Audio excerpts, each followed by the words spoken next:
Saviez-vous que pour mobiliser un seul de nos doigts, il peut y avoir jusqu'à 7 muscles de sollicité? La main, ce n'est pas seulement une partie de notre corps qui va nous servir à travailler, prendre les objets, caresser, appréhender notre monde, toucher. C'est aussi une mécanique, une ingénierie de pointe qui pourrait faire pâlir toutes les meilleures entreprises d'horlogerie de pointe. Et oui, vous l'avez compris, aujourd'hui on va regarder comment ça se passe au niveau des muscles intrinsèques de la main, les muscles qu'il y a vraiment littéralement dans nos mimines. Et voilà, c'est le programme d'aujourd'hui, bienvenue. C'est lundi, c'est Anatomie. Comment vous allez? Trop bien. Comme d'habitude, on est accompagné de notre Néther à colorier que je ne présente même plus, mais je vous le présente quand même. Vous pourrez retrouver le lien dans ma description si jamais vous avez envie de colorier avec nous, de vous joindre à nous pour colorier, comprendre l'anatomie. Ce livre, vous pouvez l'acheter grâce à mon lien Amazon, mais vous pourrez bien évidemment vous le procurer dans n'importe quelle librairie qui vous fera plaisir de soutenir. Et on est accompagné de son grand frère, l'Atlas d'anatomie humaine, le Néther, évidemment. Planches desquelles sont dérivées. Voilà, ces planches-là, forcément. Je viens de fermer mon livre, très malin. Très malin, bravo Carole. Hop. Voilà, toutes les planches que vous retrouverez dans ce livre-là sont dérivées du fameux Néther. Voilà, donc nous, ce midi, on va colorier et découvrir les muscles intrinsèques de la main. Bah oui, parce qu'il n'y a pas que notre avant-bras qui mobilise nos doigts. On a commencé à découvrir une partie des muscles de l'avant-bras la semaine dernière. Aujourd'hui, sur les conseils et les recommandations et la curiosité de SpaceX qu'on a croisé hier soir en stream Palia, aujourd'hui, on découvre la main. Et elle a bien raison parce que c'est juste incroyable. La main, c'est notre bijou, c'est notre bijou de technologie, à la fois en termes de sensibilité, de mobilité. Bref, vous allez voir, c'est incroyable. Bonjour tout le monde, vous êtes au taquet. Alors, Akam, tu pourras pas rester longtemps, tu es en pause au taf. Oh, mais c'est trop gentil. Coucou. Coucou les gens qui sont en pause déj, ça fait plaisir de vous avoir. C'est déjà excellent. Vous êtes trop mignons. Vous êtes trop mignons. Oh là, attendez, je suis en train de voir, mais mon chat, il est pas du tout où il faut, là. Qu'est-ce que cette histoire? Attendez. Vous êtes beaucoup trop, les gens. Vous êtes beaucoup trop. Sitôt demandé, aussitôt fait. Oh là là, mais non, mais bonjour, les gens. Coucou, JD. Tu passes entre deux réactions de mémoire. De réaction ou de rédaction? Attends, j'ai mal lu. Oh, merci, mais non, mais vous êtes trop mignons. Franchement, j'ai trop de chance. Eh bien, écoutez, profitez. Ah bah si, vous êtes au bon endroit. Hop là, juste je vous laisse un petit peu. Voilà, ça fait moins... On aère un peu. Pour une fois que j'essaye de faire un truc aéré et pas tout bourré au même endroit. Mon Dieu, comment vous allez? Rédaction. Ah là là, t'es foutu. T'es foutu. Toujours plaisir. T'es stressé, la rédaction. Aïe, aïe, aïe, aïe, aïe, t'es stressé. Mais qu'est-ce qui se passe? Mais qu'est-ce qui se passe, JD? Mais oui. À une semaine du passage devant le jury, mais ça va bien se passer. Ça va bien se passer. Attends. Je note. Attendez, les amis, là, vous me donnez trop d'infos, là. Ça part sur les chapeaux de roue, hein. Ça part sur les chapeaux de roue direct. Pour le replay YouTube, promis, je vais vite commencer le cours. mais ça commence sur les chapeaux de roue, là. Ah, attendez. Mais... Voilà. Attends, mais non, mais JD, il faut que tu me racontes. C'est quoi ce mémoire? C'est quoi le sujet? C'est quoi le... Qu'est-ce que tu fais? Moi, je veux tout savoir. Alors, attendez. Alors, voilà. Hop. Et ben, on va faire ça ici. JD! J'adore JD Salty Way. Tu as une petite... C'est la voix salée. Je note. tu vas passer ton mémoire. Mais bon sang de bon sang.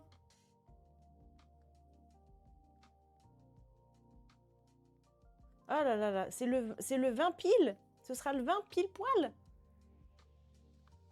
Attendez, oh là là, ça va trop vite.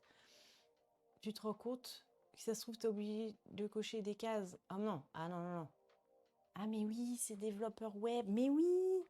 Mais pourtant, attendez, IJ, il me semblait que j'avais écrit. Pourquoi je retrouve plus ce que j'avais écrit?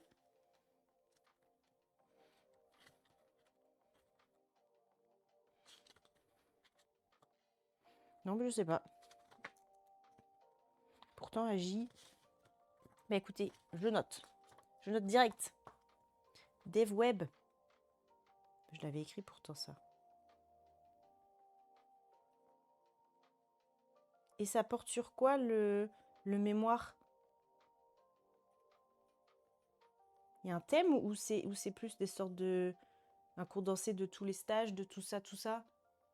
Tu fais des dossiers de compte rendu. Ah bah oui, hein. On te dit merde, hein.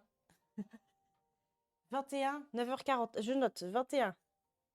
Ah, tu reviendras donner des nouvelles, hein. Le 21, 9h40, j'écris, hein. Le rendez-vous est pris, hein. Le rendez-vous est pris pour envoyer tout le monde dans le chat. Vous enverrez des bonnes énergies, hein, JD. Hein. C'est important. Il faudra envoyer plein de love. Tu m'en as jamais parlé. Ben voilà. Mais vous me dites rien aussi. Moi, je vous dis tout. Vous me dites rien. T'as fait 3 mois un projet, un site un peu réseau social. Ok. Attendez. 3 mois. Projet. Réseau. Social. Incroyable.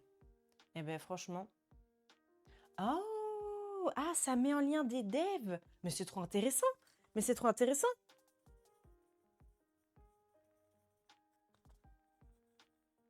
Comme ça, ils sont moins seuls. Ils sont moins seuls. Mais c'est trop bien.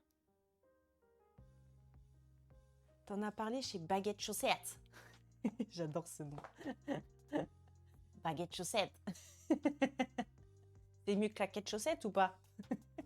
Vous êtes plutôt team Baguette Chaussette ou Claquette Chaussette? Tu as passé un mois à faire la synchro de l'éditeur et de code entre les participants. Bref, d'accord.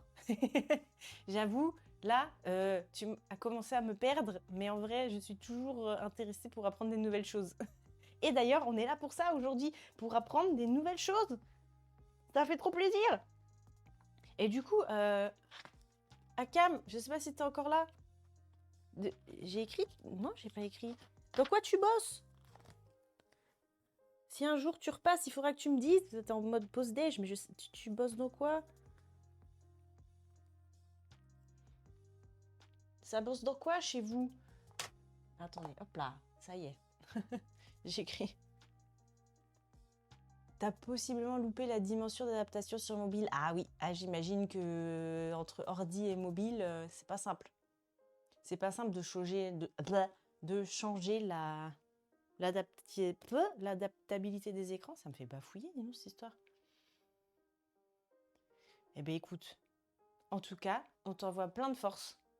Et puis, je vais arrêter de te poser des questions parce que ça se trouve, ça te déconcentre dans ce que tu avais prévu de faire. En fait, tu avais prévu de bosser du coup, moi, je suis là et il bosse plus. Enfin, je dis il. Je sais pas si... En fait, je sais même pas si tu es un garçon ou une fille. T'adaptes le dossier. Bah oui. C'est ce qu'on dit, hein, contre mauvaise fortune, bon cœur. Hein. Il faut trouver des solutions. C'est ça aussi, j'imagine, le développement web. Quand on a un problème, bah, il faut trouver une solution. Pour contourner le problème. Ah, c'est trop bien. Trop bien. Tu es un il. Tu es un il. Ah bah non, mais moi je pose des questions. Hein. Il n'y a aucun... Hop là. Moi je pose des questions. Hein. Ici, c'est la safe place. Hein. On peut bien être comme on veut. On vient comme on est. C'est comme un McDo. Voilà. Oh là là, trop bien. Trop bien. Et bien, en tout cas, j'espère que les muscles intrinsèques de la main ne vont pas te faire gonfler encore plus le cerveau comme une pastèque que ce que ça a déjà l'air d'être. Voilà. Et bien, bon midi à tout le monde, bon appétit si vous mangez. Et on est parti. Comme d'habitude, on va lire et on va décrypter petit à petit. Donc on va essayer de rendre ça le plus simple, le plus compréhensible possible. Voilà. Hop, je recale bien pour que vous me voyiez bien. Tac, nickel.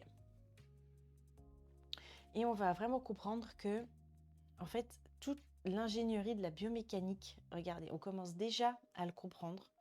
Il y a des systèmes de poulies, de haubans et de sortes de rouages biomécaniques. Alors même moi, hein, je suis pas chirurgienne de la main. Il y a plein de subtilités que je n'ai soit jamais appris, soit oubliées. Donc on est là pour simplifier, rendre ça le plus clair possible. Ce qui compte, c'est pas de devenir des anatomistes. Voilà, c'est pas ça le but. C'est vraiment de comprendre la beauté et la subtilité de tous ces rouages, de tous ces muscles, toute cette magie de la biomécanique. On va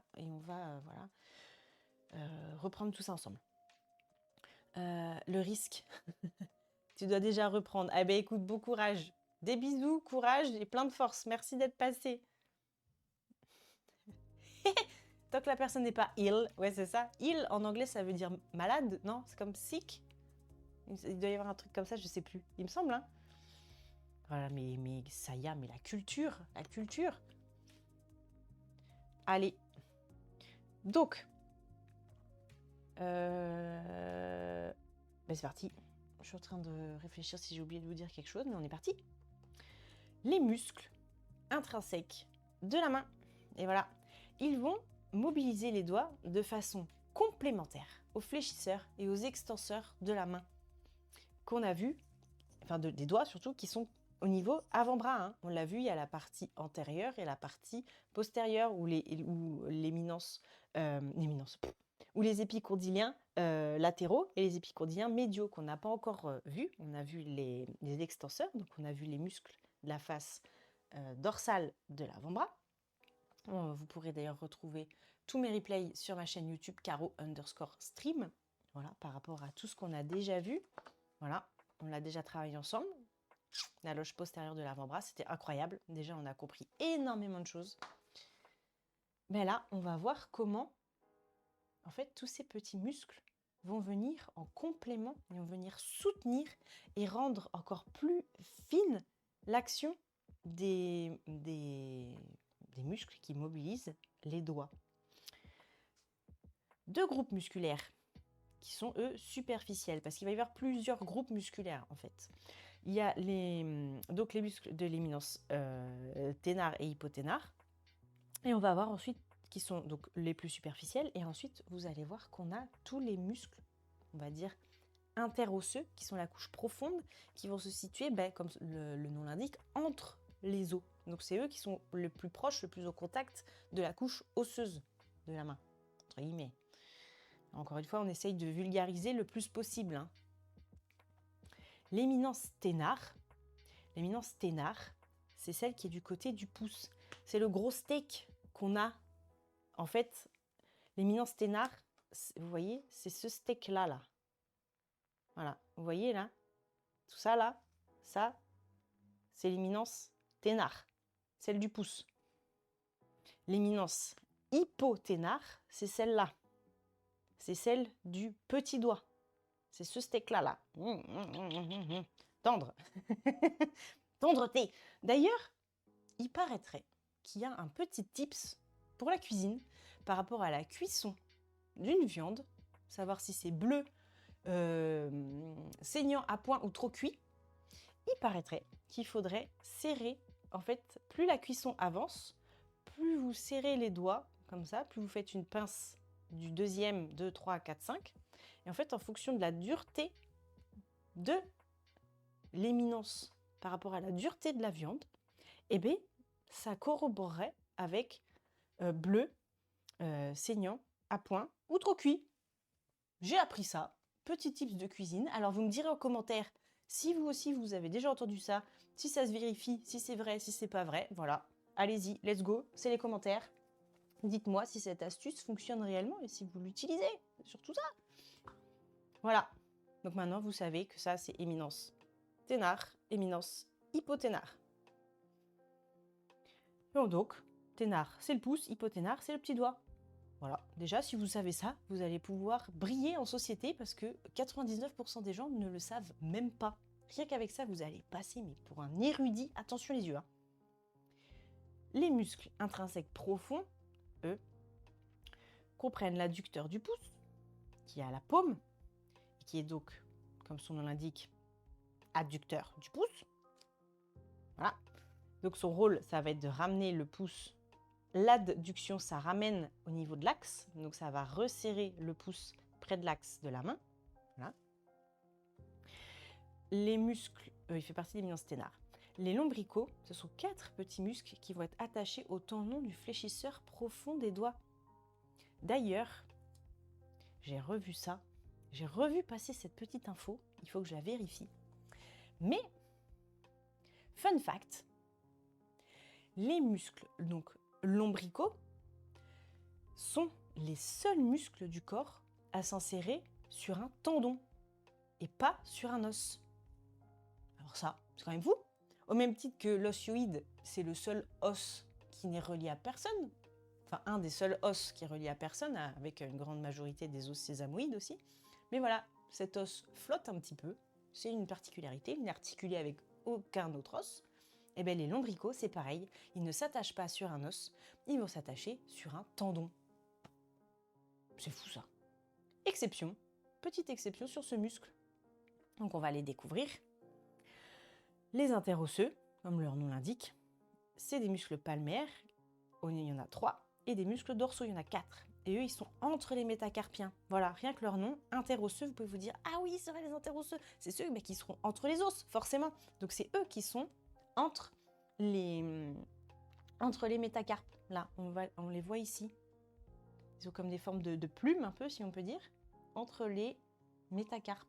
Voilà, ils sont là. Les interosseux palmaires entraînent une adduction des doigts.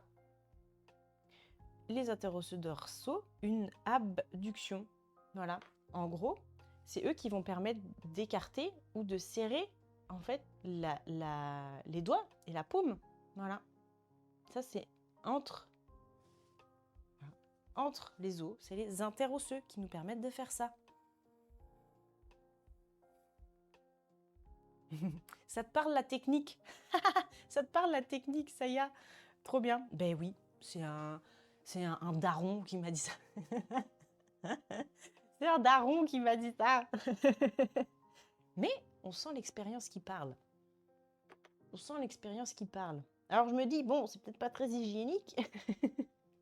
La personne, elle est là, elle tape sa viande, elle fait ça, après elle fait ça. Mais bon, des fois, c'est ça les meilleurs pro tips. C'est comme la cuisine des grands-parents, tout ça là, c'est les meilleurs. C'est la meilleure cuisine, celle des grands-parents. À l'ancienne. On sent le vécu, on sent l'XP, tu vois, on sent l'expérience. Alors, les muscles intrinsèques sont résumés ci-dessous. Ben voilà, on est prêt. On est prêt pour parler de tous nos muscles. Donc là, on prend une grande inspiration et on est y part. Combien on a besoin de couleurs? 9. Alors, 8 et 9, déjà, elles peuvent être un peu proches en termes de coloris. C'est pas un problème.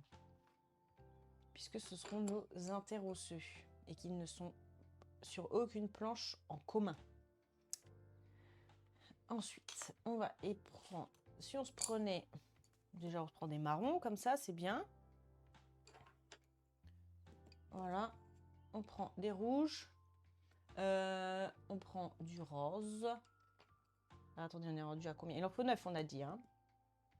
Toc, du orange, du jaune. Ah oui, parce que dans la nomenclature, dans la... Comment je pourrais dire ça? Dans la tradition, les muscles, c'est toujours des couleurs chaudes. 2, 4, 6, 8, 9. Il faut que ce soit des couleurs chaudes. Du beige. Let's go du beige. Voilà. On va essayer de les séparer un petit peu pour pas qu'ils soient trop proches les uns des autres. J'allais dire, on manque un peu de contraste là. On manque un petit peu. Voilà. On va se rajouter des... Voilà, ça c'est bien. Ça me plaît. Ok. Dans la nomenclature, les muscles, c'est toujours des couleurs chaudes autour des rouges. Voilà, ça va du jaune jusqu'au violet. Le jaune, sinon, c'est pour les nerfs. Le vert, c'est pour les ligaments ou le système lymphatique. Le bleu ciel, c'est pour les articulations, enfin le cartilage. Bleu foncé, c'est pour les veines. Le rouge, c'est pour les artères. Enfin voilà, il y a quand même des trucs bien précis à respecter. Donc on va essayer de caler là-dessus. Allez, c'est parti! Pour ceux qui ont le livre, on est parti! On commence par la loge Thénard.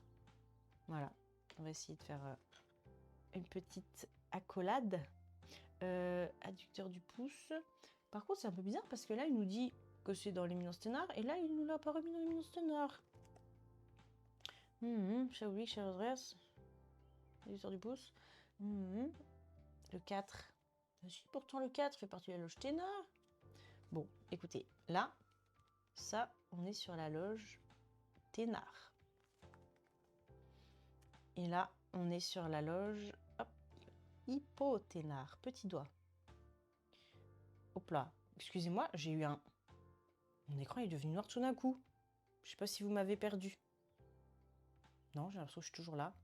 Si vous m'avez perdu, il faut me le dire. Non, j'ai l'impression que mon retour, il a l'air bon.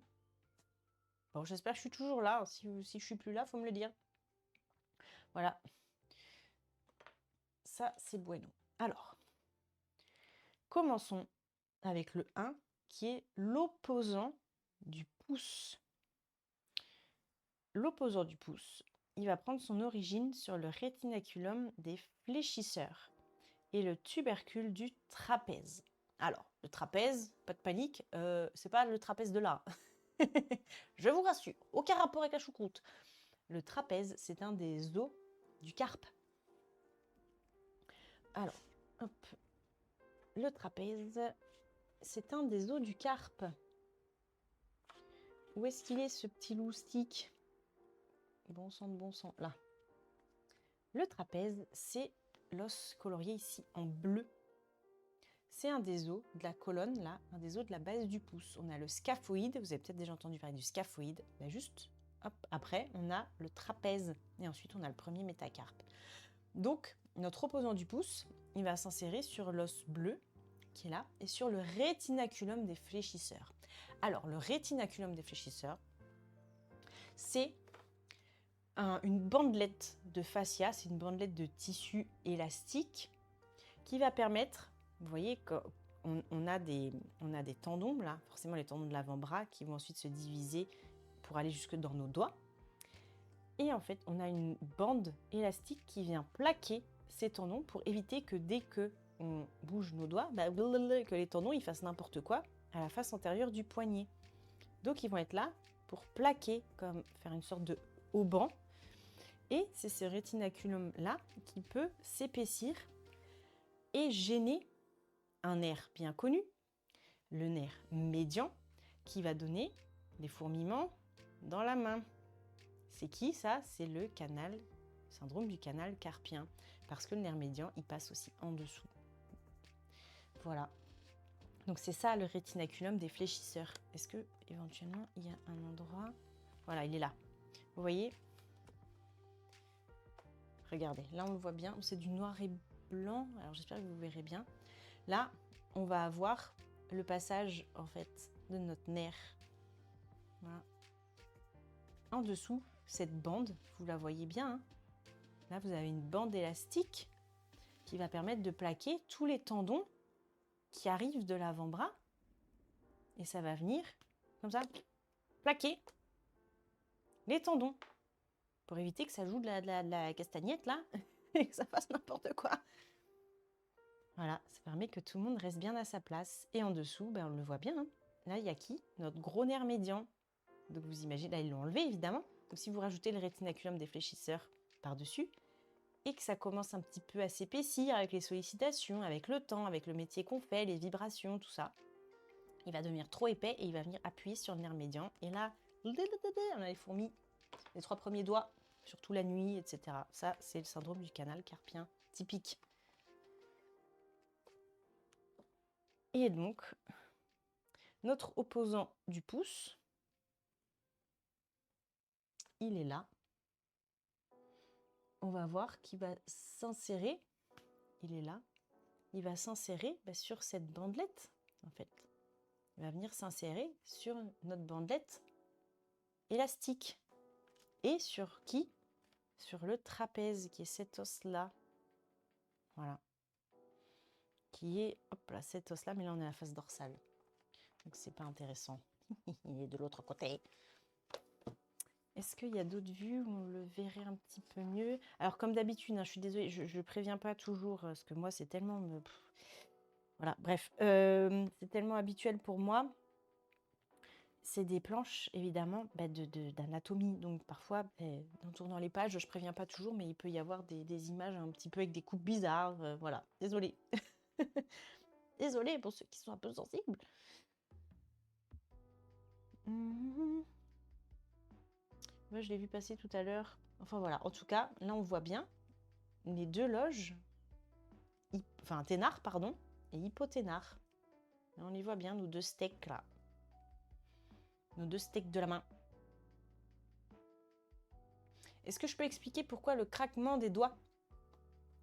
Les craquements, c'est lié au fait qu'il y ait des petites bulles de gaz qui éclatent dans nos articulations. Dans le liquide articulaire, il y a une petite bulle de gaz qui se forme. Et des fois, elle pop, voilà. Et du coup, ça craque. Et forcément, quand vous mettez en pression, si vous mettez en pression une articulation, en fait, ça va augmenter la pression. Et donc, le gaz, pop, il va pop. Mais ça veut rien dire. Ça sert à rien de le provoquer. Ça sert à rien Voilà, c'est un truc naturel. C'est comme se forcer à bailler, c'est comme se forcer... Voilà, c'est pas très intelligent. Il faut pas que ça devienne un tic, surtout. Parce que là, ça n'a pas trop de sens. Quand ça devient récurrent, c'est surtout quand on a envie quand on a envie de faire craquer tout ça, on peut se dire, est-ce qu'il n'y a pas une pression, un déséquilibre qui est en train de s'appliquer sur une articulation? Donc c'est là peut-être le moment où on va se dire, ce serait peut-être bien que j'aille chez un kiné, un ostéo, voilà, histoire de prendre un peu soin de moi, parce qu'il y a peut-être des tensions qui sont en train de s'accumuler dans mon corps. C'est surtout ça qui est intéressant de se dire. Pourquoi on peut, si tu veux, le faire normalement plusieurs fois ou trop de fois à la suite? J'imagine qu'il y a comme une sorte de... Attends, oh là, Okuto no Ken. Faut que tu nous réexpliques c'est quoi Okuto no Ken, ça y est. J'imagine que il faut quand même un petit moment pour que le gaz se reconstitue, si je puis dire. Il y a comme une sorte de cool down pour si on a des gamers dans la place. Attendez. On va essayer de chercher les infos. On va chercher les infos. Alors.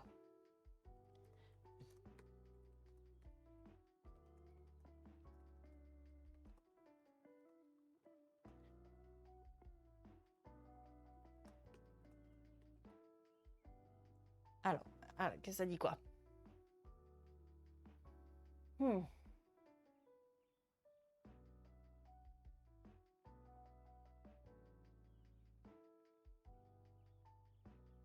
Alors, au moment du craquement, il y a un étirement rapide de l'articulation qui diminue la pression à l'intérieur du liquide synovial. Le liquide est saturé en gaz CO2 et N2. C'est quoi? N2, c'est du dioxyde d'azote, je pense. Non, pas de dioxyde, il n'y a pas d'oxygène. N2, c'est un truc azoté, je pense. S'il y a des chimistes dans la place, faut me le dire. du diazote, tout simplement. C'est peut-être juste du diazote. Quand la pression va chuter brutalement, le gaz se rassemble en une bulle. C'est un phénomène de cavitation. My bad. Donc, contrairement à ce que je disais, en fait, c'est pas la pression, c'est l'étirement de la capsule qui va créer une dépression, en fait. Et le gaz va se rassembler en une bulle. Ça crée un phénomène de cavitation. C'est le même principe que la bulle qui éclate dans le champagne. Voilà, quand vous changez la pression à l'intérieur d'une bouteille de champagne, tout le gaz, tout d'un coup, il va se former. Ben là, c'est pareil. C'est exactement la même chose. Le fait de solliciter l'articulation, ça va créer une différence de pression. Donc là, notamment un étirement. Cet étirement va créer la bulle, l'effet de cavitation. Et pourquoi on ne peut pas le refaire aussitôt? Après le craquement, la bulle reste piégée pendant un certain temps et le corps a besoin d'environ une demi-heure pour que le gaz se redissipe dans le liquide et que la pression articulaire redevienne normale. Voilà. C'est ça, c'est exactement ce qu'on a dit. Les études IRM ont montré que le bruit vient de la formation de la bulle et pas de son éclatement. Hein? Qui a mis fin à un débat scientifique de plus de 70 ans. Et ben voilà. Et voilà. En revanche, si c'est douloureux d'un seul côté, accompagné d'un gonflement, etc., il faut faire attention. Il faut faire attention. Ou si c'est des craquements suite à une chute, suite à... Voilà, s'il y a une moindre doute sur le côté normal ou anormal de ce craquement, il faut consulter. Hein. Et non, le craquement ne donne pas d'arthrose. Une étude a suivi pendant 50 ans un médecin qui craquait une seule main, aucune différence. Bon, après, test unique, test nul, mais en tout cas, jusqu'ici, il n'a jamais été prouvé que craquer les doigts aggravait les problèmes d'arthrose des mains.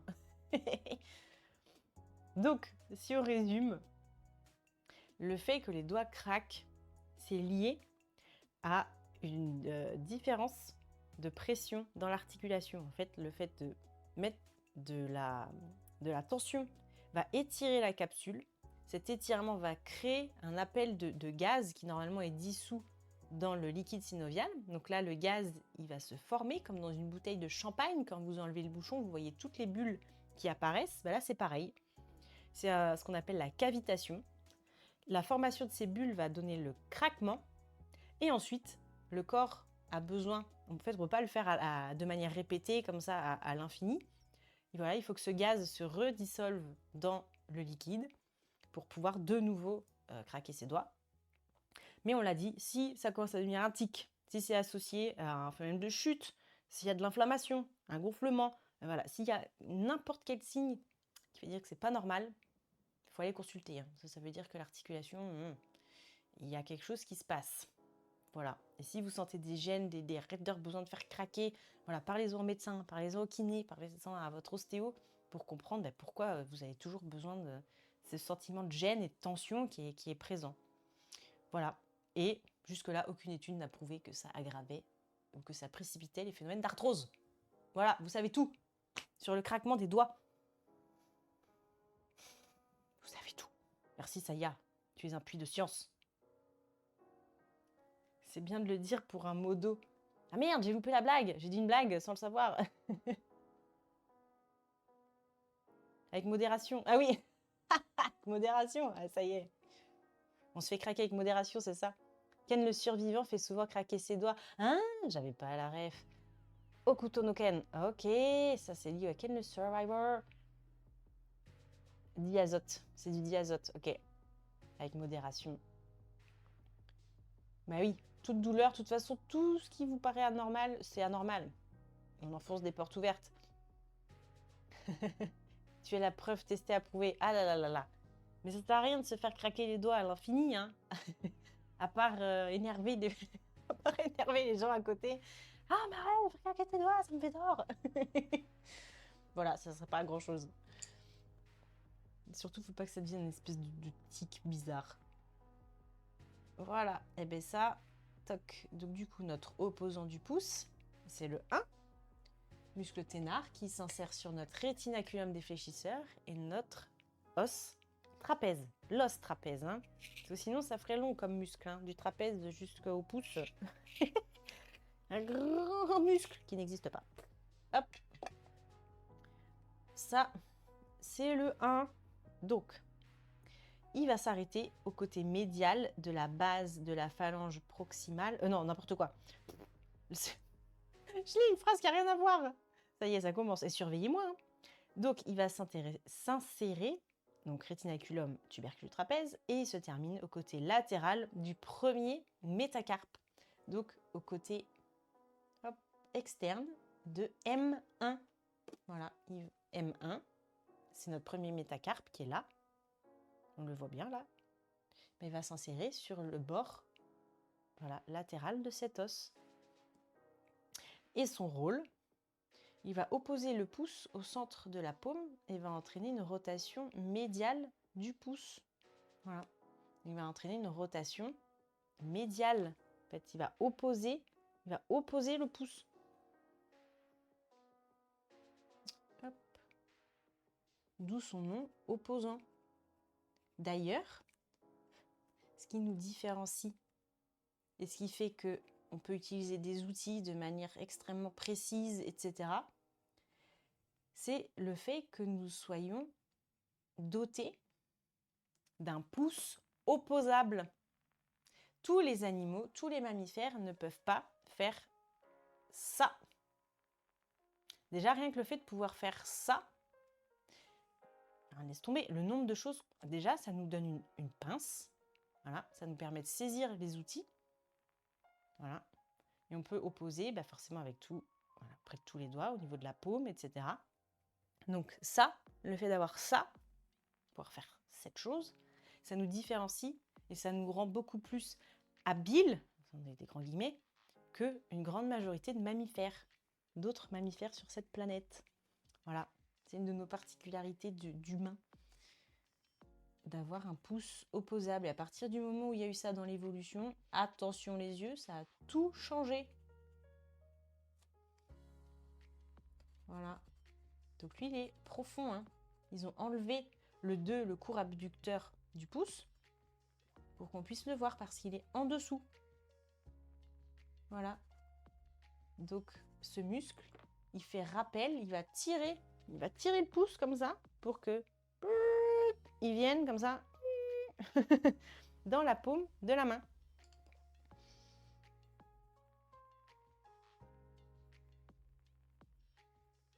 Nickel. Bah d'accord, je colorie complètement à côté là, n'importe quoi. Je pense pas que vous le voyez, mais tac.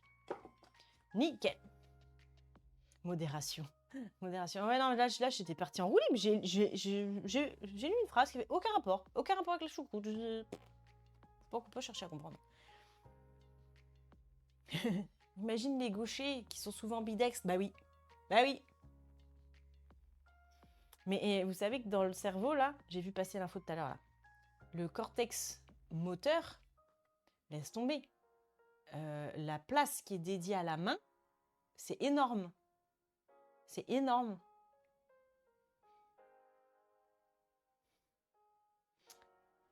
J'ai vu passer l'info tout à l'heure. J'ai vu le passer tout à l'heure. Je cherche, hein.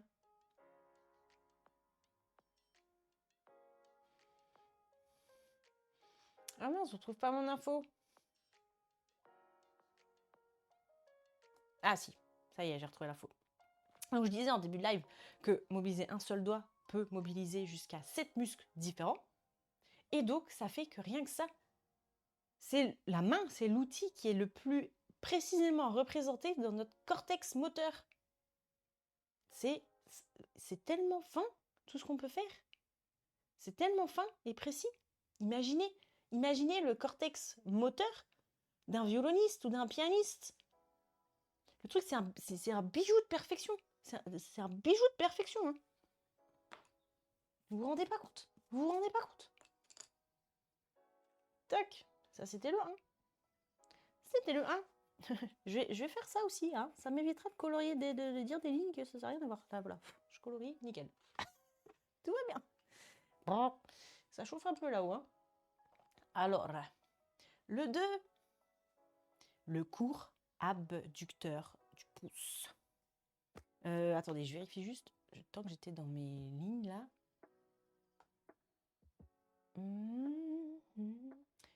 L'opposant. Non. Ah oui, on n'en a pas parlé. On n'a pas parlé de l'innervation. L'innervation de toute l'éminence ténare, sauf l'adducteur. C'est le nerf lunaire. En gros, à votre niveau, on s'en fiche un peu. Retenez que ce steak-là, il est innervé par le nerf médian. Forcément, il passe juste à côté. Donc, tant qu'à faire, on peut se casser la tête. Et l'autre, il va être innervé par le nerf ulnaire, l'éminence hypoténare. Pardon. Moi aussi, ça chauffe, hein. Ça chauffe. Je devrais pas faire ce live tant que j'ai pas mangé. Je devrais pas faire ce live si j'ai pas mangé. Alors, 2. L'abducteur du pouce. Il est là, c'est le premier. Lui aussi va s'insérer bingo sur le rétinaculum défléchisseur, scaphoïde en plus et trapèze. Il se termine au côté latéral de la base de la phalange proximale du pouce. Donc lui, il va plus loin. Il va aller se terminer sur la première phalange, pas le métacarpe. Il va s'arrêter à la phalange, lui, par contre. Première phalange du pouce. Nerf médian, on l'a vu. Son rôle, abduction du pouce par rapport à l'articulation métacarpo-phalangienne. Voilà. Il va faire une abduction, donc il va écarter, éloigner le pouce. Voilà. Oh, attendez, oups là. Lui, son rôle, voilà. Contrairement à l'opposant, hein, l'opposant, lui, il va venir opposer le pouce au reste de la main. Voilà, il va le mettre en face à face avec le reste de la main. L'abducteur du pouce, on l'a dit. L'abduction, c'est le fait d'écarter de l'axe. Voilà, lui, son rôle, ça va être d'écarter le pouce par rapport à l'axe de la main. C'est le 2, innervé par le nerf médian. Donc là, on le voit, il s'insère sur scaphe et trapèze. L'autre s'insère, on le voit, hein. Là, il y a une bosse, deuxième bosse, il va s'insérer que sur la deuxième bosse. Je ne sais pas si vous le verrez bien, vous, sur le stream. Écran de streaming.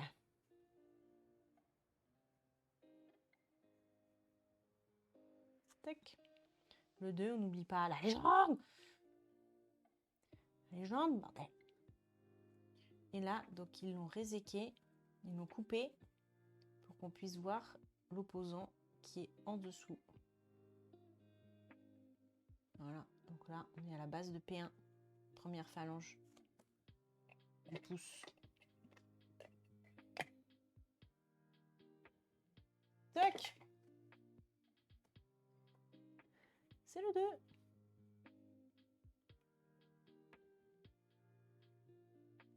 C'est le 2. Tac. Et voilà. Not bad. Pas si mal. Ça, c'est fait. Touc. Le 3. On a le fléchisseur, le court fléchisseur du pouce. Hop. Il est où notre 3? Il est là. Bah oui, là, vous voyez, ils l'ont coupé le rétinaculum. Ils l'ont montré, là. Je le ferai en vert, tiens, tout à l'heure. Donc, notre court fléchisseur du pouce, qui est là, en rouge. Pareil, rétinaculum défléchisseur, trapèze, les tubercules du trapèze. Donc, comme l'opposant, pareil. Il s'insère, lui, il va se terminer côté latéral de la base de la phalange proximale du pouce. En gros, lui, il mixe. Il mixe. Qui va se terminer sur la base de P1, base de première phalange du pouce. Comme le court abducteur. Purée, ça. Wow. Mon cerveau, il fume, hein. Il fume.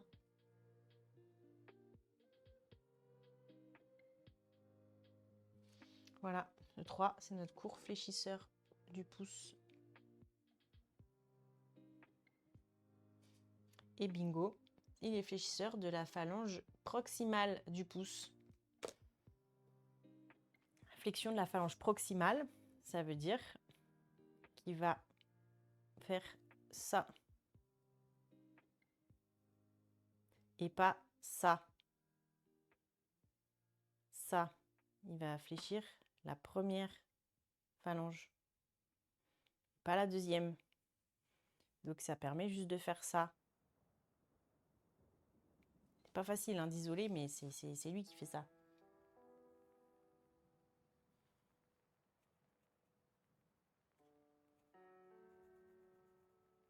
Donc il fait une flexion de la phalange sur le métacarpe.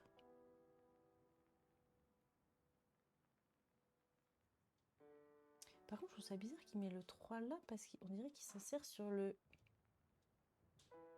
Attendez, il s'insère sur capitatum, alors qu'ils viennent de dire qu'il s'insère sur le trapèze. Là, attendez, il y a un... Ça me trigger. Ça me trigger. Ça me trigger, les gens, là. Je suis désolée, hein, mais il y a un truc que je trouve bizarre.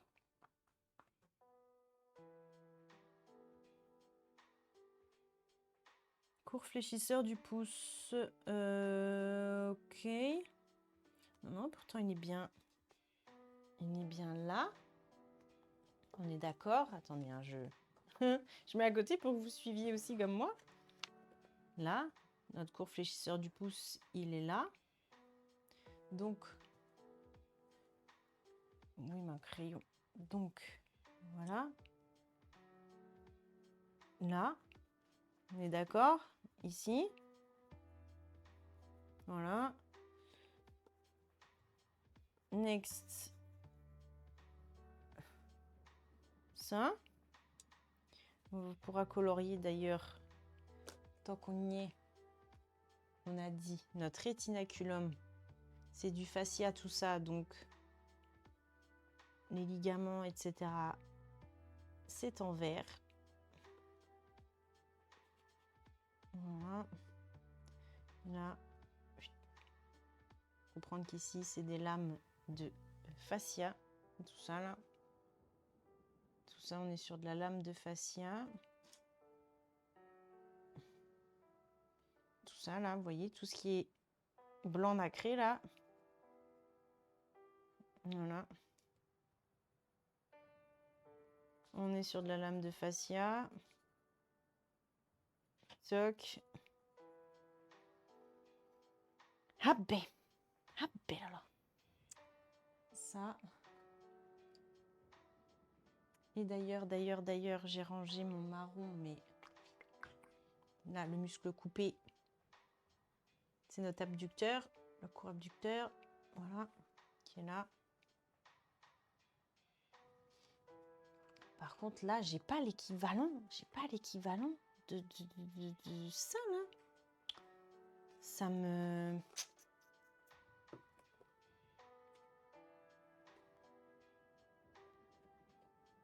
Réfléchisseur.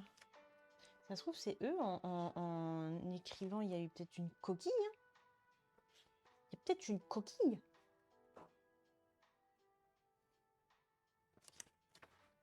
Non, parce que vraiment, là, après, c'est les os.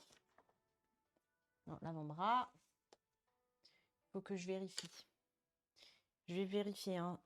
Hop. Et coucou. Coucou. Ah, pardon, désolé, on est en plein débat, là. Il y a un truc qui me trigger. J'arrive, il faut que j'élucide un mystère. Les mains, c'est un bazar anatomique. On est d'accord, hein? Coucou. C'est le bazar. Hello. Comment está? Comment está? Alors, je vais regarder. Quelle est l'origine de l'abducteur? Là, on est sur le court fléchisseur. Il faut que je tape ça. Alors, origine du court fléchisseur du pouce. S'il vous plaît. Parce que là, on nous a dit que c'était le trapèze, mais ça, c'est le capitatum. Hein. C'est pas du tout le trapèze. Hein. Ouais, bah si. Ils remettent trapèze. Alors ça, vraiment, il y a quelque chose que j'ai pas capté. Il y a un truc que j'ai pas capté. Il y a vraiment... il y a quelque chose. Il y a quelque chose. Attendez. Je vais regarder. Court fléchisseur. Tubercule du trapèze. On est d'accord. Chef profond.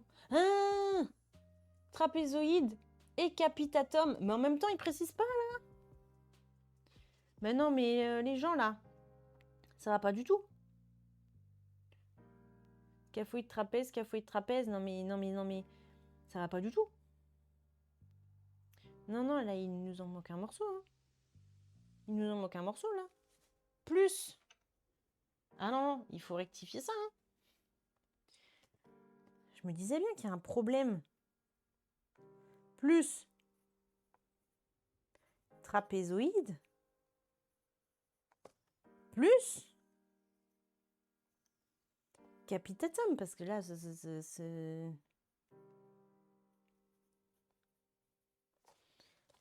Ah là là là. Plus capitatum.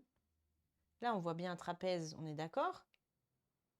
Mais ça, excusez-moi, hein, là, il y a un problème. Donc, en fait, lui, il va s'insérer sur trapèze, trapézoïde et capitatum. Voilà. Parce qu'il a en fait plusieurs chefs, on le voit. Là, ils l'ont dessiné un petit peu, mais en fait, on voit qu'il y a une sorte de... Vous voyez, ça fait comme... Là, ça fait comme deux chefs un peu. Voilà. En fait, c'est ça. C'est ça le truc. Ça y est. On a résolu le mystère. On a résolu le mystère. Ah, faut être vigilant. Hein. Faut être vigilant. Hé, salut SpiceX. Coucou. Coucou. Et est-ce qu'on peut faire... S'il te plaît, ça y est, j'ai l'impression que ça n'a pas marché. Est-ce que on peut faire un saut pour Nico? Il me semble que tu streams, Nico. Il n'y a pas le saut qui est parti. J'ai pas dû... T'as déjà fait? Merde. Pour Nico, est-ce que c'est fait? Je l'ai pas vu passer. Merde. Pour vu passer. Ah oui, bah non, mais non plus, je l'ai pas vu passer. Mais je sais pas. Comment ça va, SpiceX? Como está dans la casa? Et voilà, tu m'as inspiré, je t'ai écouté. Bienvenue sur ce stream dédié aux muscles intrinsèques de la main. Parce que on avait déjà fait ensemble les os du carpe, poignets, mains, tout ça. On les avait déjà fait, tous les os du carpe, les métacarpes, les phalanges et tout et tout. Donc, tu pourras retrouver ce stream en rediff sur ma chaîne YouTube, caro_stream. Et là, eh ben, on est parti. Après les os, ben, il y a les muscles. Il faut bien les activer, tous ces petits os. Donc on est en train de voir la mécanique de précision de la main. Tu te mets en lurk pour les images. Ah, trop bien. Eh bien, profite bien de ce magnifique album. Comment je pourrais dire ça? Ouvrage à colorier, c'est mieux. De ce magnifique ouvrage à colorier. Bon lurk, et puis merci encore pour la suggestion des mains, SpiceX. Profite bien. Bon, non, mais avec plaisir. Ah, ben j'ai dit, hein, quand j'ai demandé qu'est-ce qu'ils veulent les viewers, ben voilà, je fais. Je suis aussi là pour vous. Hein. Je suis là pour donner ce que j'ai à donner. Donc, si vous avez envie de recevoir ça, ben voilà, je donne. Et ça me permet de réviser un paquet de trucs là. Ça, c'est good. Et bien, il nous en manque un dans l'adducteur du pouce. Dans l'éminence sténard, pardon, c'est l'adducteur du pouce. En tout cas, ici, ça va très bien. Bienvenue à tous, hein, bienvenue Nico, SpiceX et toutes les personnes qui sont en lurk, les viewers de l'ombre, on vous voit aussi. On vous voit aussi. Voilà, j'espère que vous allez bien. Alors, on part sur notre adducteur du pouce. Non, je vais le mettre en couleur, lui. Un truc avec un peu plus de contraste. Qu'est-ce qu'on n'a pas fait? Peut-être orange. Orange, c'est bien. Allez. Ah mince, j'ai oublié un bout comme d'habitude. Hein. Vous ne me surveillez pas aussi. Vous ne me surveillez pas. La légende. La légende, Carole, j'ai oublié. Voilà. Ben voilà. Ça. Par contre, là... Ça, là. Ça me trigger. C'est qui? C'est qui? C'est quoi? C'est qui? Qu'est-ce? Est-ce qu'on est encore sur du...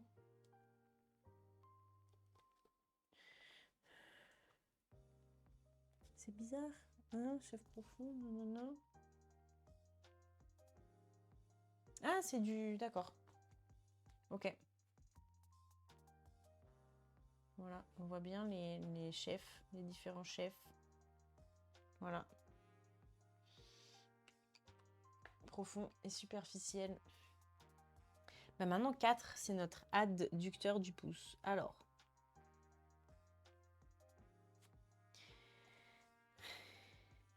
Ben lui, son rôle. L'adduction, c'est quoi? On l'a vu, c'est rapprocher. Voilà. Lui, il va être adducteur du pouce.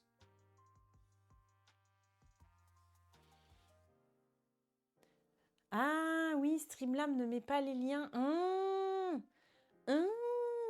D'accord. Ah bah c'est trop gentil, hein. C'est trop gentil. Mais comment? Il faudrait que je rajoute. Ah, attends, allez découvrir. Il faudrait que je vois. Il faut que je le rajoute dans Streamlab vers les liens. Ok. Il faut que je vois comment. Est-ce que j'ai réussi à le faire sur le bot? Il faut que je le fasse dans Streamlab aussi. Ok. Note pour moi-même. Note pour moi-même. Alors, l'adducteur du pouce. Et là, il a deux chefs. Un chef oblique et un chef transverse. Bon, pas très grave. Il s'insère sur la base de M2 et M3, plus le capitatum.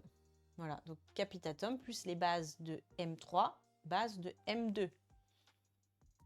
Le chef transverse à la face antérieure de M3. Voilà.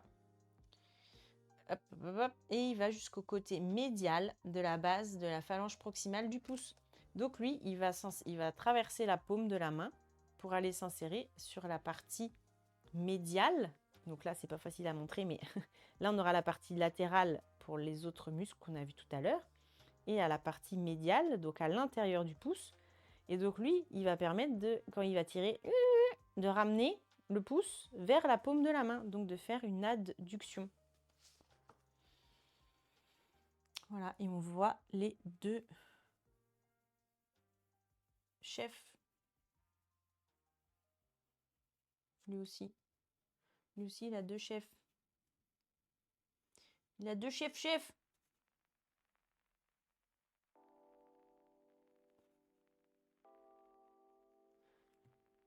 Quattro. Adducteur du pouce. Quattro.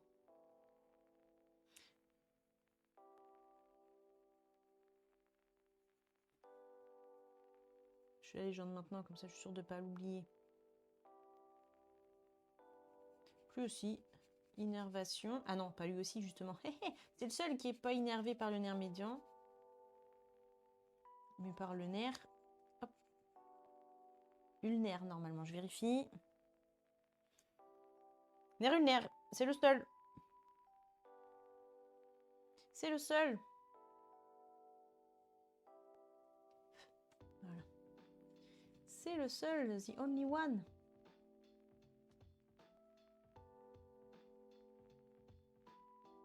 Touk. Et voilà. Not bad. Not bad. Ça, c'est bueno. Ça, c'est... Voilà. C'est rangé. Nickel. C'est le 4. Et bien maintenant, on va avoir les muscles de l'éminence hypothénare. Donc ceux qui vont s'occuper de la loge du petit doigt. Voilà. Alors, à vérifier pour certains, j'ai le texte du lien, mais incomplet. Comme hier. Ah ouais? Ah ouais? Chelou? Bon, j'irai regarder. J'irai regarder tout ça. J'irai regarder cette chose. On a l'adducteur du petit doigt. En 5. Attends, 5. S'il est tout seul. Bon, si, on peut le mettre en jaune. Adducteur du abducteur du 5. Donc lui, c'est pareil, il va écarter le 5e de l'axe de la main. Abducteur du 5. Lui, il s'insère sur le pisiforme, tendon du muscle fléchisseur ulnaire du carpe. Voilà, notre pisiforme qui est là. Notre os qui est là, si vous l'attrapez, il y a un petit os qu'on peut mobiliser, là, vous le voyez? Là, qui est tout seul, là. Petit os sésamoïde. Voilà. Et il s'insère là. Et en partie sur aussi notre fléchisseur, on s'en souvient, ulnaire du carpe. Je ne sais pas si on l'avait vu celui-là. Non, on a vu l'extenseur. On a vu l'extenseur, pas le fléchisseur encore. Autant pour moi. On le verra sur un autre stream. On a vu les extenseurs puisqu'on a fait les épicondyliens latéraux. T'en profites pour faire du study. C'est magnifique. Profitez-en, posez-vous. Soyez tous les bienvenus. Donc là, insertion sur le pisiforme. Voilà.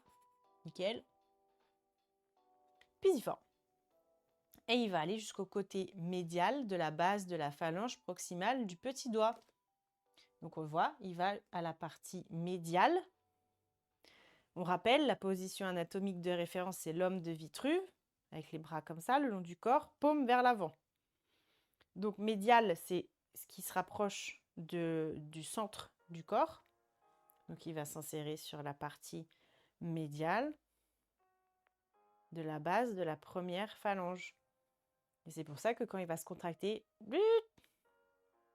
il va faire une abduction du 5. Hop, là, il est découpé, il est réséqué. Nickel. Il est là.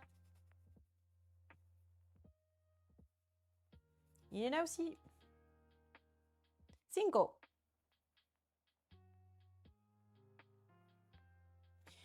Et les muscles de l'éminence hypoténare sont innervés par le nerf ulnaire. Le nerf ulnaire, c'est celui qui passe dans le creux du coude, là. Celui qu'on se met des grosses châtaignes. Voilà, et donc lui, il va s'occuper des 2 derniers doigts. Puisque quand on se prend la châtaigne, on le sent bien que ça nous a lancé dans les 2 derniers doigts. Donc c'est logique que ce soit lui qui s'occupe des muscles de l'éminence hypoténare. Et voilà. Et voilà. 5. That's good. 6. On continue notre éminence hypoténare.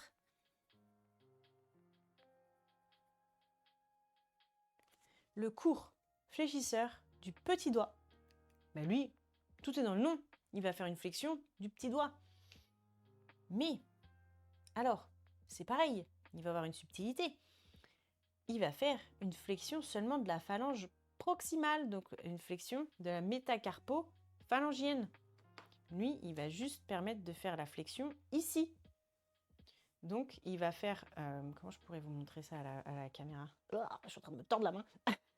Il va faire juste une flexion ici, en fait. Et pas...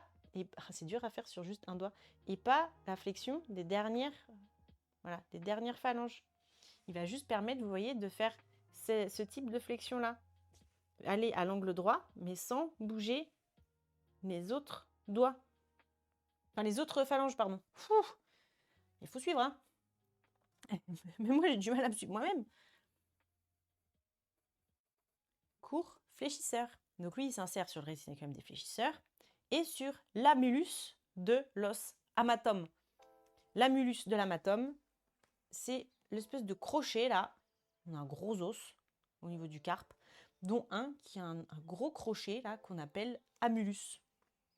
Voilà, c'est pas très grave si vous retenez pas ça, mais c'est rigolo. Donc il va s'insérer ici sur le crochet là, sur l'amulus de l'amatome. Et il va se terminer, lui aussi, au niveau du côté médial de la base de la phalange proximale du 5e doigt. Donc il se termine sur la base externe de P1, phalange 1 du 5e doigt. Et ça, c'est important parce que c'est ça, comme pour le pouce, c'est ça qui définit, qui va juste pouvoir fléchir cette articulation-là. Là, ici, c'est la même chose. Ça va juste fléchir cette articulation et celle-ci. Donc ça va vraiment permettre la flexion comme ça, à angle droit, donc des premières phalanges par rapport à la paume de la main, mais pas des autres doigts. Ça, c'est d'autres muscles. Eux, leur rôle, c'est pouvoir faire, voilà, ça permet, le court fléchisseur du 5, il permet juste de faire ça. Ok ? Le reste, c'est un autre mécanisme. Et pareil, le court fléchisseur du pouce, il permet juste de faire une flexion de la première, la première phalange, mais pas de la deuxième. C'est autre chose. Donc ça, c'est le 6. C'est là qu'on commence à se rendre compte que c'est quand même hyper pointu.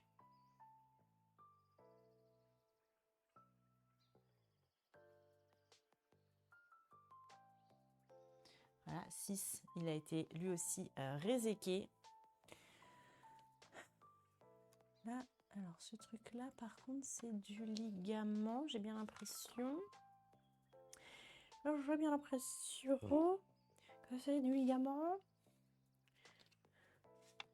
Je vérifie. Alors, normalement, j'ai la même... Ouais, c'est vraiment...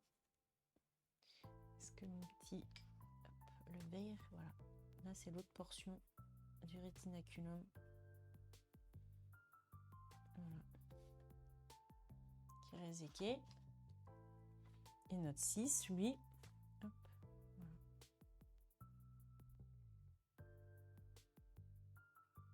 Il est là. Notre court fléchisseur.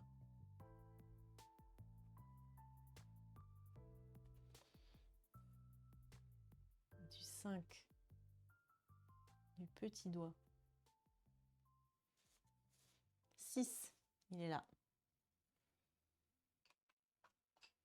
Et il va nous rester le 7 dans l'éminence hypothénare, qui est l'opposant du petit doigt, au même titre qu'on a un pouce opposable. Alors, c'est pas si facile à faire, hein, mais vous voyez qu'on peut, en fait, on peut faire un creux comme ça avec notre main. Et en fait, nos deux loges là, sur le 5, c'est un peu plus difficile à faire. Mais vous voyez qu'on peut opposer, en fait, on peut faire basculer vraiment cette éminence ténare par rapport aux autres doigts. Je ne sais pas si c'est très clair ce que je dis, mais on peut vraiment faire twister, comme on ferme un livre, quoi. On peut vraiment faire ça avec le pouce. Et on a aussi un muscle pour le faire avec le 5. Et ça, c'est l'opposant.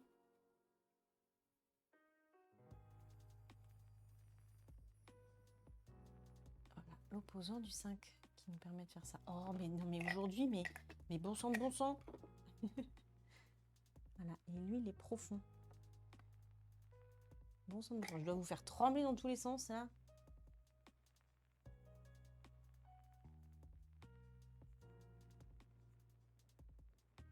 Touc.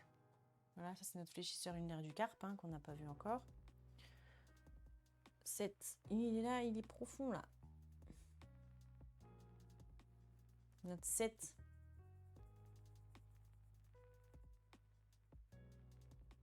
D'ailleurs, je suis en train de me dire, pour plus de clarté, j'ai peut-être utilisé un orange assez soutenu pour lui, là. Voilà.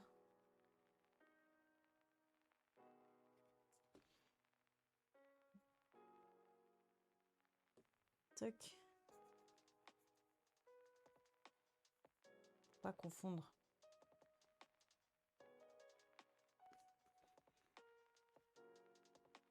Ça. Nickel. L'opposant. Donc lui, il s'insère aussi sur le rétinaculum des fléchisseurs et la muscle de l'hématome. Il va à la face palmaire du 5e métacarpe. Voilà, il va s'arrêter sur la face de la paume de la main du 5e métacarpe. Nerf lunaire.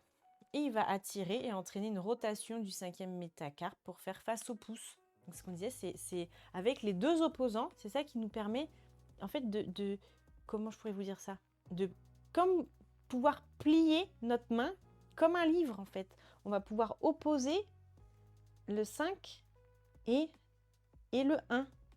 Voilà.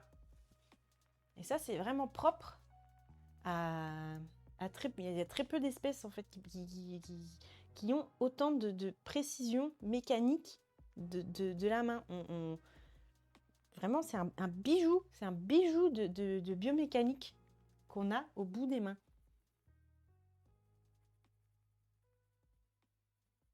Donc, je me permets, comme d'habitude, d'en rajouter une couche. Dès que je peux le caler, ça, je le cale. Là, j'espère que vous commencez vraiment à bien comprendre la complexité et la beauté, surtout la richesse de notre main. Donc, par pitié, si vous vous blessez à la main, allez à la clinique. S'il y a une clinique spécialisée de la main ou un chirurgien spécialisé près de chez vous, ou même si c'est à 1 heure de chez vous, allez-y. Allez vous faire opérer dans des cliniques ou des hôpitaux spécialisés de la main ou du membre supérieur. C'est hyper important. Parce que juste, c'est tout bête, vous perdez une toute petite fonction, ça va vous donner de l'invalidité, ça va vous gêner, ça va être une galère. Donc, c'est trop précieux, c'est trop précieux. S'il vous plaît, allez vous faire opérer dans des cliniques spécialisées du membre supérieur et de la main. Alors, il nous manque qui? Ben, nos fameux interosseux. Et les lombricaux, il les a pas... Ah oui, ils sont pas forcément notifiés là. Attendez, je vérifie si on peut éventuellement les colorier. Les interosseux, l'abducteur du pouce. Ah bah attendez, il l'a mis là, il nous l'a pas rajouté là. Notre abducteur du pouce, le marron, le 2, il est là.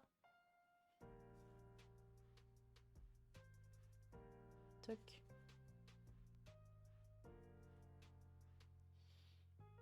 Voilà, là on a du 2.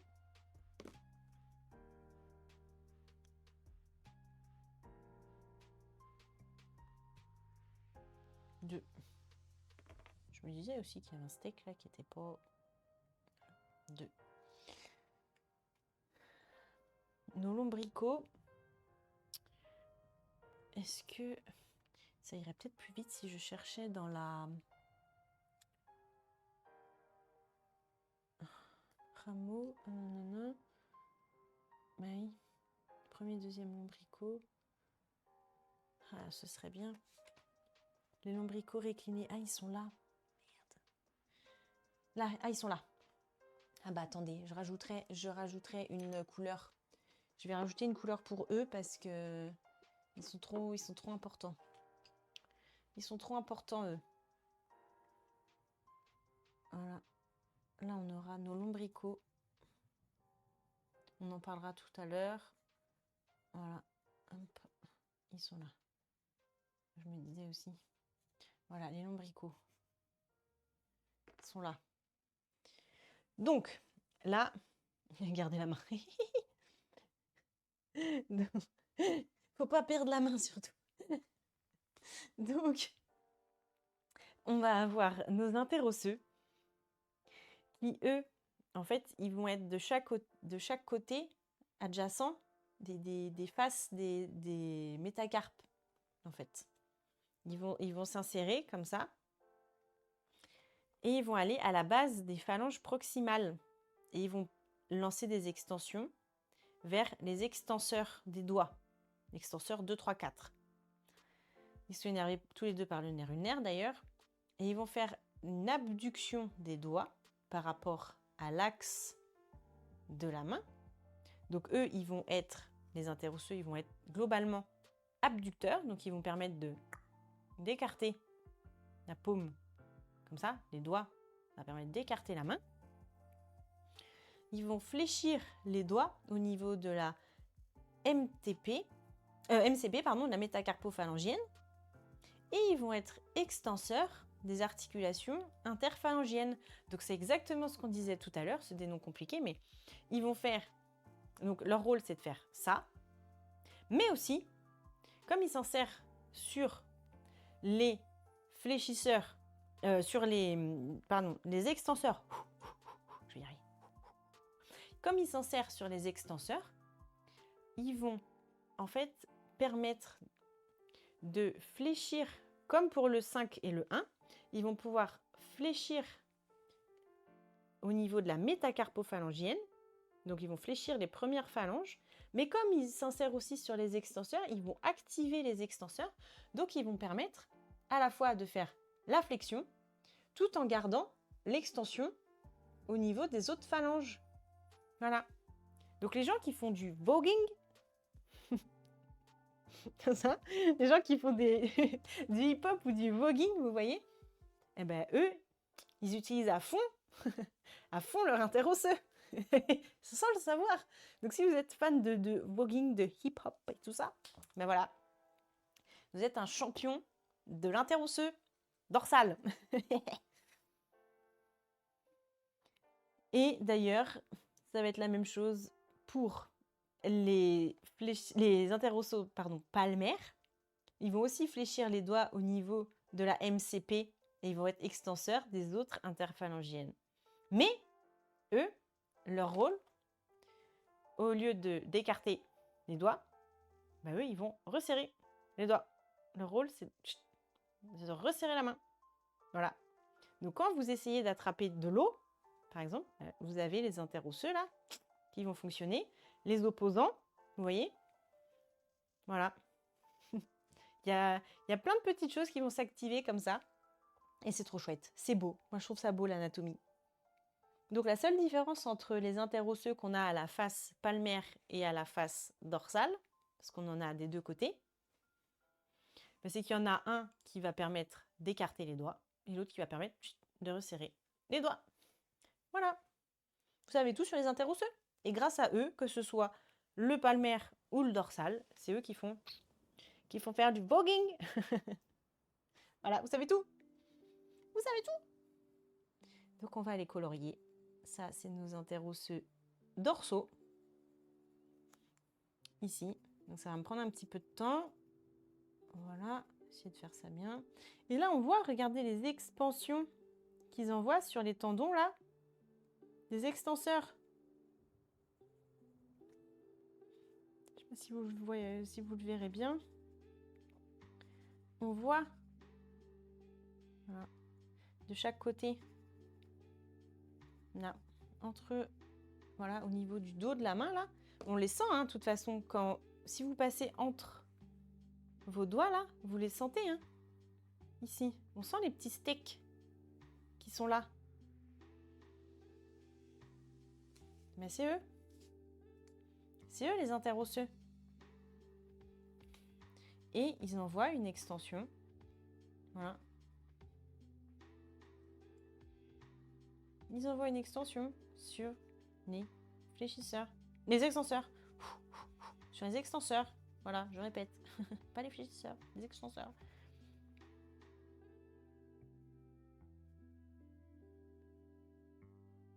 Du 2, 3, 4. Pas 5, pas 1. Voilà. Je les aime bien, ceux-là, on dirait des sortes de plumes. Mais oui, évidemment que la nature, elle est bien faite. La nature est si bien faite. On n'a rien inventé, hein. La nature est plus... elle était bien plus maligne que nous, bien avant. Bien avant nous. On n'a rien inventé, hein. Attends. vais colorier là aussi. Bon, ça change pas trop grand chose, mais les dorsaux, ici, c'est surtout là. 8. La légende, Carole, la légende, de nom. Et ben, hop, en 9, on a tac, les palmères. Qui eux sont, voilà, tchouc, à la paume.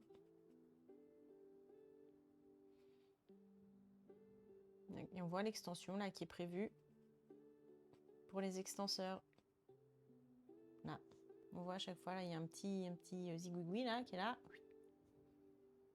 Je sais pas si vous le verrez très bien. Attendez, je vais essayer de. Pas facile.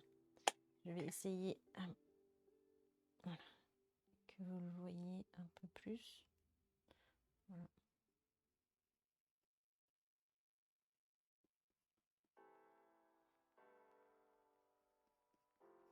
Tac. Et voilà, les palmaires, eux, ils sont à la face palmaire de 2, 4, 5. Pas 3. Pas 3, c'est comme ça. C'est tout. Voilà.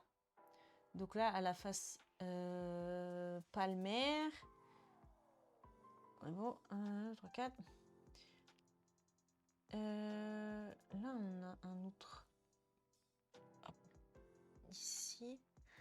Pardon, je vais éternuer. Excusez-moi. Ouh.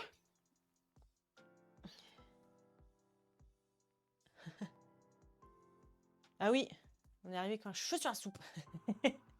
Non, mais on est le fruit de cette évolution. On est le fruit de cette intelligence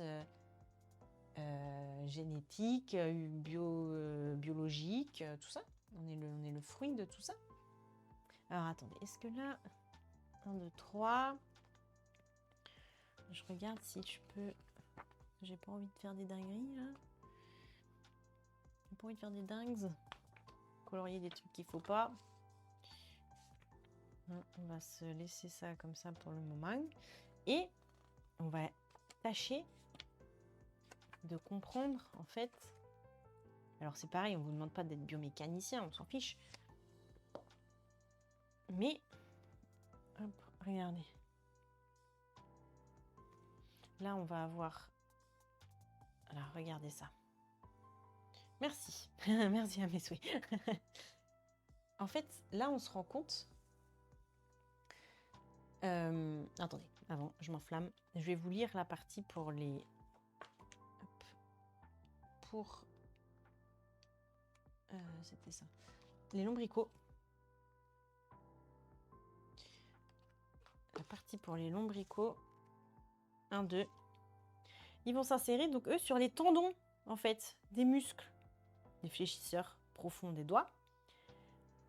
Que ce soit 1, 2, 3, 4, c'est pareil. Donc ils s'insèrent sur les tendons des fléchisseurs profonds.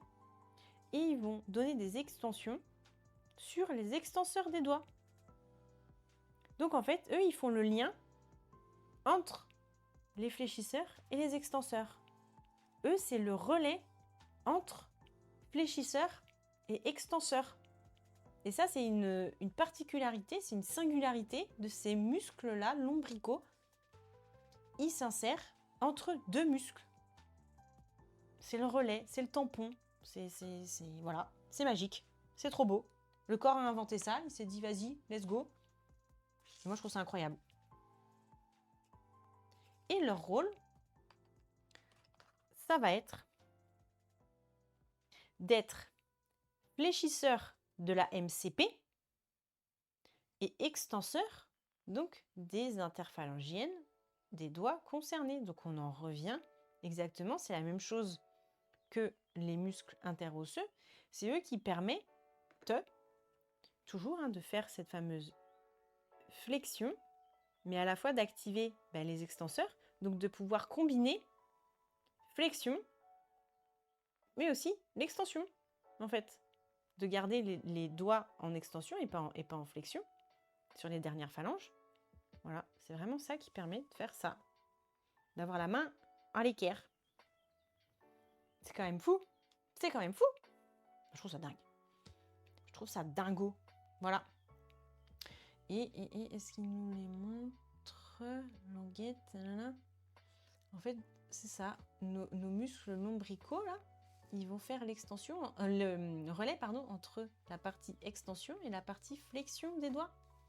En fait, au-dessus, évidemment, on a les extenseurs. En dessous, on a les fléchisseurs. Et vous voyez, entre, ben, il y en a qui sont là, qui font relais. Donc là, on a notre lombrical. Là, on a l'interosseux, peu importe lequel, on s'en fiche. Ça va être probablement le dorsal. Bon, de toute façon, c'est pas très en soi, c'est pas grave. Ce qui compte, c'est de comprendre le concept. Voilà. Là, on a encore de l'interosseux. Palmaire. Donc, ils sont là, nos interosseux. Hein. Là, nos interosseux, ils sont là. Notre lombrical, il est là. Et là, on a nos extenseurs, nos deux fléchisseurs, profonds et superficiels. On rappelle qu'au niveau des fléchisseurs, on en a un qui va jusqu'à la toute dernière phalange, qui va permettre de plier la dernière articulation. Le fléchisseur qui est superficiel, lui, il va permettre de plier à l'articulation qui est juste avant. Donc en fait, on se rend compte qu'on a vraiment une... comment je pourrais dire ça? C'est segmenté pour que chaque articulation puisse se mobiliser. Donc on peut très bien... Voilà, on peut faire... C'est pas facile à faire, hein, mais les escaladeurs seront meilleurs que moi. On peut vraiment faire juste une flexion de la dernière phalange toute seule. Vraiment si vous voulez, pour crocheter quelque chose, on peut vraiment faire la flexion des toutes dernières phalanges. On peut faire une flexion de l'étage juste avant. On peut faire une flexion ici, mais en gardant l'extension de là. On peut faire une flexion de tout. Enfin, vous voyez, en fait, c'est juste pour comprendre à quel point c'est ingénieux. C'est juste ça le délire. C'est de comprendre à quel point c'est ingénieux. L'évolution a trouvé le moyen de pouvoir activer cette articulation, mais pas celle-là. Et non. Vous voyez, c'est hyper intelligent. Et tout ça grâce à des systèmes, en fait, vous voyez, de poulies. Ça fait comme des poulies. Vous voyez, là, ils ont mis des flèches. Vous voyez, quand il y en a un qui va s'activer, quand lui, il va tirer ici, ben, la poulie va faire que, en fait, ça va activer l'extension de l'autre côté. Vous voyez?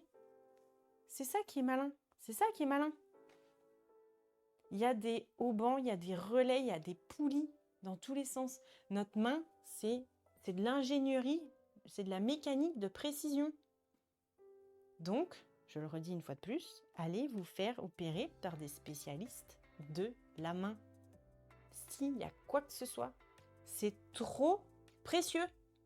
C'est trop précieux.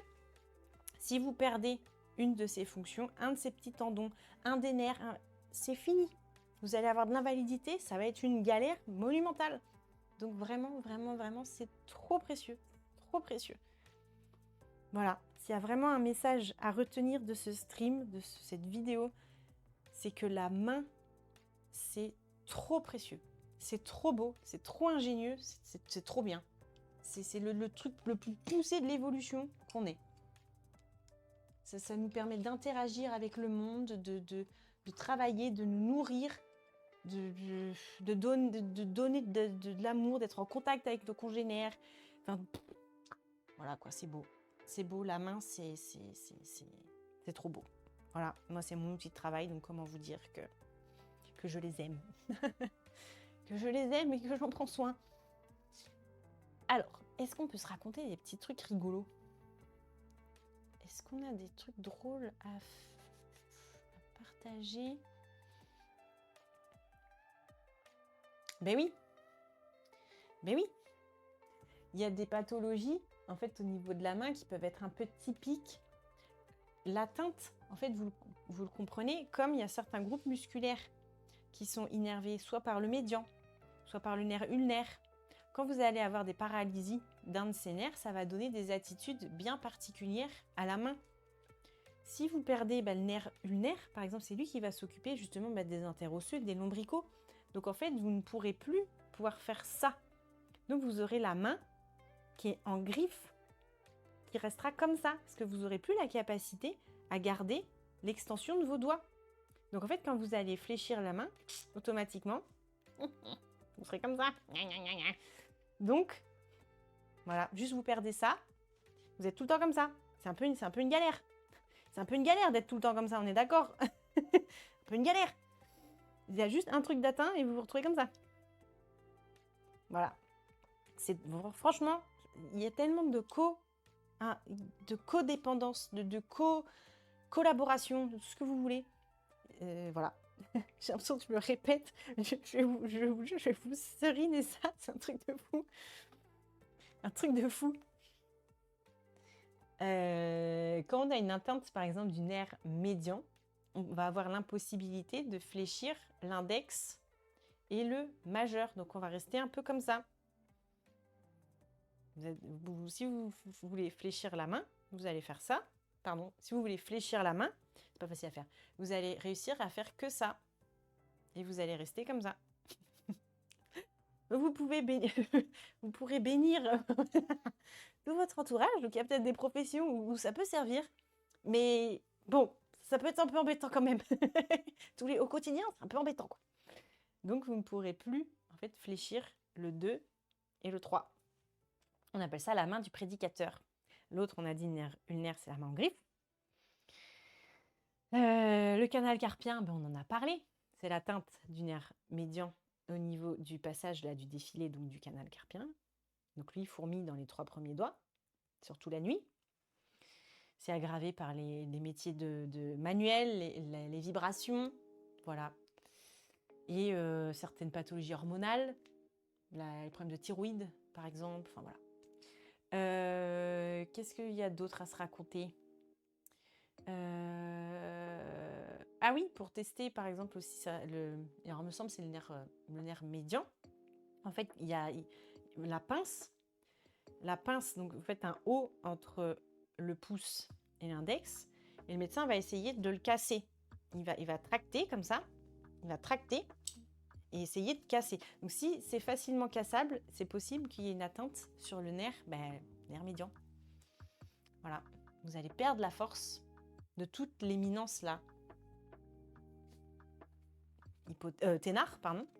Donc en fait, vous allez perdre cette puissance là d'opposition du pouce et la flexion aussi. Vous allez perdre la résistance de la pince pouce index. Oui, c'est ça, pouce index. Je vais y arriver. Il est 14h, ça commence à tirer.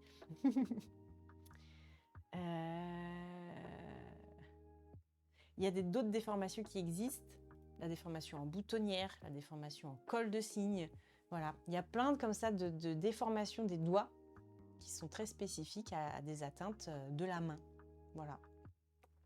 D'ailleurs, je vais essayer de voir, parce que là, c'est pas précisé. Alors, attendez, à quoi... donc, on a dit l'atteinte en boutonnière et le col de cygne aussi, on a dit. On a dit que... Mais ça fait quoi comme forme, d'ailleurs? Attendez. Let's go. Attendez, je vous ai loupé. Je vois que vous me parlez, je vous ai raté. Ah, ça fait des clips. Merci, ça y est, ça fait les clips. Alors, ça dit quoi? La boutonnière. Comme une boutonnière de chemise. Alors, c'est un doigt qui est plié au milieu. On a P1, P2 en flexion. Et oui, et P2, P3 en hyperextension. Comme quand on veut boutonner sa chemise. Quand vous voulez, si vous prenez votre vêtement, en fait, pour boutonner, en général, vous allez faire une flexion, en fait, une flexion de l'interphalangienne proximale, et vous allez appuyer, en fait, sur votre bouton Donc, vous allez avoir une extension de l'interphalangienne distale. Ça c'est la déformation en boutonnière. Donc, vous pouvez avoir votre doigt qui est déformé comme ça. Pas pratique. Pas pratique du tout. Avoir toujours un doigt comme ça, c'est la galère. Voilà. Souvent, c'est lié à une rupture de la bandelette centrale du tendon de l'extenseur de la deuxième phalange. Voilà. Cause trauma sur un doigt fléchi ou la polyarthrite rhumatoïde qui peut donner ça aussi. Alors, le col de cygne, bah, c'est l'inverse. Vous avez la proximale en hyperextension. Et, alors attendez. Attendez. Parce que là, mon cerveau commence à fatiguer. La phalange en flexion et la P2, P3 en hyperextension, on est d'accord. Donc là, c'est l'inverse. On a P2, P3 qui est en flexion et l'autre qui est en hyperextension. Donc on a la proximale. Attendez, je vais vous montrer. On a la proximale là qui est en extension et on a la phalangienne distale qui est en flexion. Voilà, donc on a le doigt qui est déformé comme ça. Comme, vous voyez, comme un cygne. C'est pour ça qu'on appelle ça un col de cygne. Donc en fait, vous avez le doigt qui est déformé, qui reste comme ça, comme un petit crochet là, comme un col de cygne. Ça, pas pratique non plus. Pas très pratique. Voilà. Alors, c'est lié à quoi ça? Polyarthrite rhumatoïde, trauma. D'accord. Eh bien, dis donc. Pas facile. Pas facile. Ok. Alors, des déformations ne sont pas des équilibres. Une simple rupture tendineuse de quelques millimètres suffit à inverser la fonction d'un muscle. Le fléchisseur peut devenir extenseur, et etc., etc. Comme si le doigt se perdait complètement dans sa partition de l'orchestre. Ah oui. Vraiment, quand vous voyez ça, c'est tellement précis. Il suffit qu'il y ait un truc qui foire. Ça y est, ça va devenir la cacophonie. Voilà. Et une autre chose à comprendre aussi, peut-être on en reparlera dans les muscles de l'avant-bras.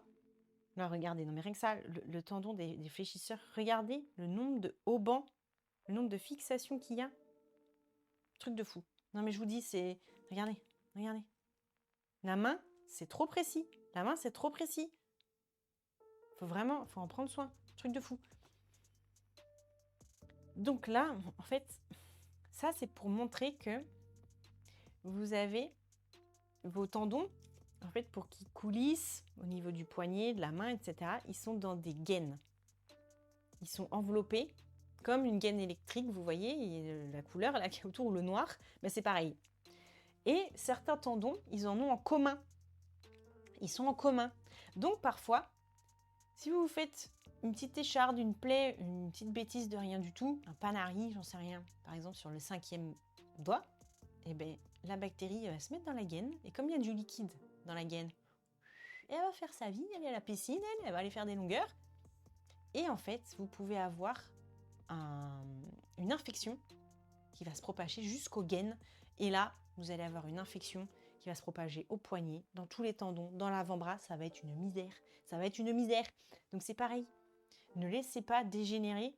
Méfiez-vous, toutes les plaies de la main, surtout chez les personnes diabétiques, toutes les plaies des extrémités, les pieds, les mains, attention, ça cicatrise mal, au niveau infectieux, au niveau système immunitaire aussi, il y a des faiblesses dans ce type de pathologie. Mais même chez tout un chacun, une pauvre petite plaie, un panari, une bêtise, en fait, ça va remonter. Vous voyez, ça va tout remonter. Et c'est fini. Ça va se propager, en fait, à l'ensemble.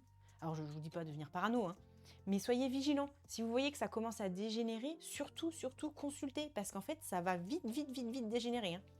Ça peut vite se propager à tout le voisinage. Voilà. Bien utile pour du tir à l'arc. Mais oui, non mais complètement. On a la faculté de pouvoir plier vraiment que les dernières phalanges. Pour l'escalade, c'est pareil, pour attraper, vraiment, on peut plier que les dernières phalanges pour attraper sa corde. C'est pareil. Voilà, c'est... Évidemment, ça servait à nos ancêtres pour chasser, j'imagine, pour grimper. Voilà, on est le fruit de l'évolution. En fait, le corps a sélectionné le meilleur de ce dont on avait besoin, hein, pour faire de nous les humains perfectionnés que nous sommes. Voilà, c'est beau. Ah bah c'est sur ces belles paroles, je crois que mes amis, le stream, voilà, que le stream va s'arrêter sur cette magnifique planche des muscles intrinsèques de la main.